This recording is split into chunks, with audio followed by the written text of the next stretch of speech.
بسم الله الرحمن الرحيم.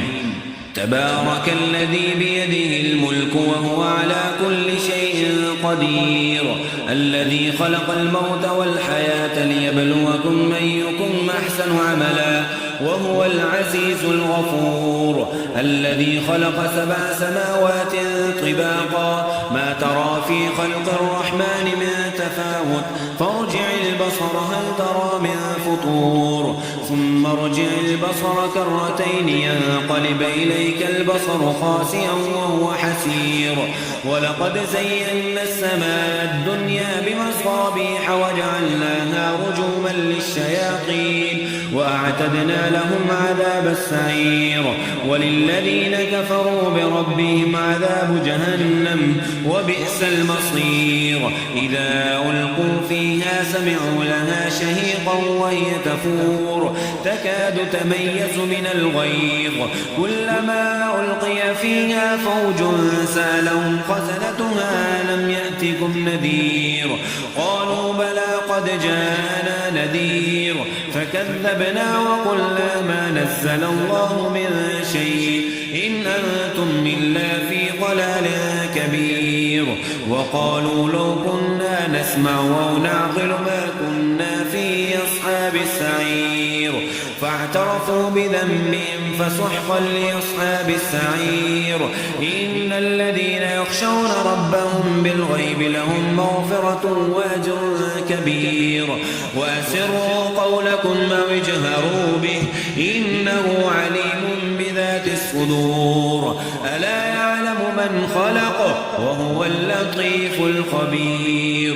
هو الذي جعل لكم الأرض ظلولا فامشوا في مناكبها وكلوا من رزقه وإليه النشور. آمنتم من في السماء أن يخسف بكم الأرض فإذا هي تمور، أم أمنتم من في السماء أن يرسل عليكم حاصبا فستعلمون كيف نذير. ولقد كذب الذين من قبلهم فكيف كان نكير. أولم يروا إلى الطير فوقهم صافات ويقبضن ما يمسكهن إلا الرحمن إنه بكل شيء بصير.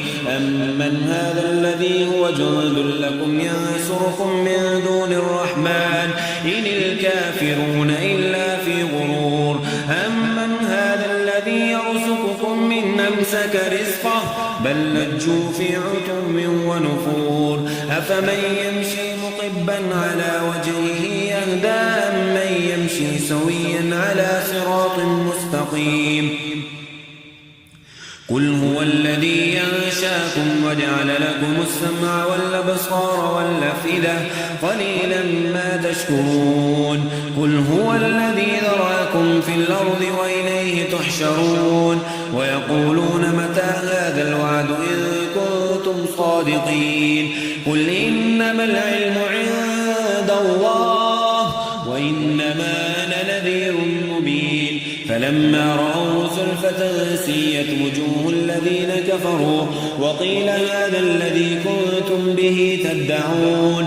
قل أرأيتم من أهلكني الله ومن معي أو رحمنا فمن يجير الكافرين من عذاب أليم.